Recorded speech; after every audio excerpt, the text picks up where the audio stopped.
So I've known Ms. Bass for 7 years now, and she's been teaching me UIL for 7 years and robotics for 3 years now. And the thing that really strikes me about Ms. Bass is not only will she always help you about academic related stuff, but I can always go to her if I have any issues outside of school and just talk to her as a friend, not just a teacher, and she'll give me guidance, and I think that's really cool. Ms. Bass has been teaching me UIL Math Science for about 7 years now, and she's been teaching me robotics for about 3. She's pretty cool. She's laid back, chill. She likes to have fun. She's inspired me in math activities, and she's the reason I'm going to be an engineer after college.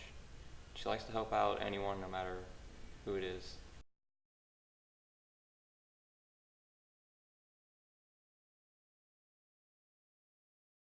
Okay, I was born in Washington, D.C. My dad was in the civil service, and we lived in Maryland until I was 8 years old. Then we moved to California. We lived in Lancaster, California for 3 years, and then we lived in Pleasanton, California for 2 years, and then we lived in Aurora, Colorado for 1.5 years till we moved to Texas. I lived in San Antonio. I went to 8th grade in high school in San Antonio, Texas at MacArthur High School, and then I went to Texas A&M. Then I got married and moved up here. So how did you end up doing UIL and TMSCA? My oldest son, when he was in 5th grade, I went and did a thing for number sense at their GT class. And after that, they just happened to start UIL again when he was in 6th grade. And a teacher at the 6th grade campus said, asked me what I was doing up there, and I thought I was picking up my son. And she said, well, he's not in junior high. And I said, no, he's doing number sense. And so then she got me doing number sense again. I used to do number sense at Pine Tree when I taught at Pine Tree in the 80s. And so then I started doing number sense up here. I've done it ever since. What are some of the things you do for your community? Well, I teach at Spring Hill High School. That's kind of a community service almost. And I work with my youth group at church, at Gregton Methodist Church. I go on Sunday nights and work with their youth group, take them on mission trips and church camp and whatever they do there. I also do a mentoring program with the city of Longview called Forever Friends, which mentors young girls who need another significant adult in their life. And so I mentor girls up here at Spring Hill Schools with that. I also help with my husband. He's a Boy Scout leader with Boy Scout Troop 618, and I also help him whatever he needs with the Boy Scouts, and I just volunteer where I need to volunteer.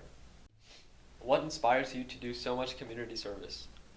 Most of the community service I do is for youth, and I love youth and I love kids, and so that's my way to give back to the community is through our kids. I feel like if we raise our kids to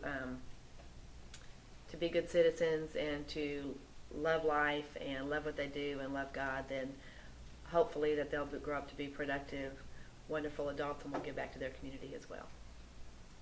So most of the, really it's just for the youth. I just love kids. Yeah, I love Miss Bass. She's been my math science teacher since 6th grade and my robotics teacher since sophomore year. So she was actually the person that got me really interested in math science. And even outside the classroom, she's almost like a second mom because I can ask her like anything and she'll give me really good advice. So I definitely think Miss Bass is my favorite teacher. No, I don't think. I know she's my favorite teacher. All right, I think Ms. Bass is a really great teacher in person because she has the 2 attributes that make a really good teacher. A, she really cares about her subject, and you can tell she's passionate about it. She's very knowledgeable about it also. So it really helps people understand the subject, like robotics and UIL or whatever she's teaching. And B, I think she's a really caring person. She really cares about her students and what happens to them. So you feel that she's really catering towards you and making sure that you're comfortable with what you're doing.